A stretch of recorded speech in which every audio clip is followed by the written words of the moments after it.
MBG itu diasumsikan menyumbang terhadap 1% pertumbuhan ekonomi. Dan berapa coba tenaga kerjaan? 1,5 juta orang kerja lewat MBG. Sampai situ kita bisa melihat bahwa efek positifnya cukup lumayan. Benar nggak MBG ini? Oh, tapi kan orang punya ekspektasi. Gimana dengan gizi masyarakat kok merasa biasa-biasa aja? Itu apa dan lain-lain. Ini kan program baru kemarin sore, Pak. Ini masih berjalan, masih berproses. Entah kemudian akan lebih buruk atau lebih baik. Ini waktu yang akan menjawab. Tetapi untuk dalam 1 tahun ini, menurut saya, kita bandingkan, dibanding program lain. Karena duit ini kan sebelumnya dipakai misal untuk BLT, dipakai misal untuk BOS dan lain-lain. Ini menurut saya, ini jauh lebih efektif. Kenapa? Karena ada aktor lain, yaitu para entrepreneurship atau para pegiat usaha yang tiba-tiba terlibat. Gitu. Bukan hanya dibagikan ya kan? Bukan hanya yang biasanya kan yang terlibat satu para pendamping biasanya gitu kan, yang kedua penerima bantuan gitu aja.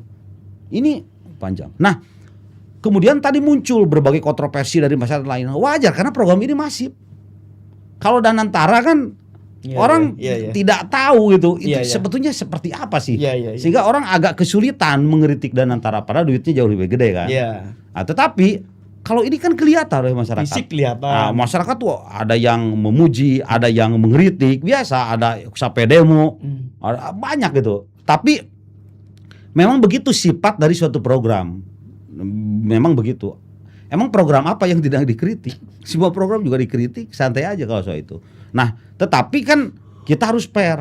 Suatu program gitu kita bandingkan aja dengan apa yang dilakukan kemarin mengenai bantuan sosial. Saya pikir ini lebih besar lah manfaatnya. Apakah Pak Prabowo akan menyiapkan opsi lain seandainya entah ini kalau berhasil, apakah bagaimana mempertahankan? Kalau seandainya ada batu ganjalan, apa yang kemudian saran Kang Lukman?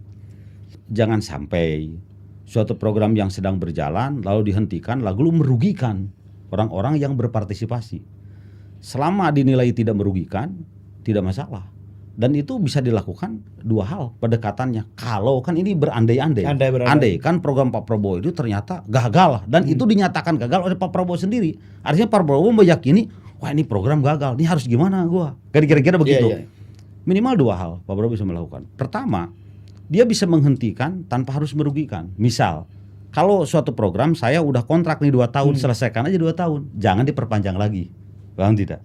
Yang kedua, program itu diganti, tapi aktornya orang itu tetap supaya si pihak tersebut yang berinvestasi misal di MBG tidak dirugikan.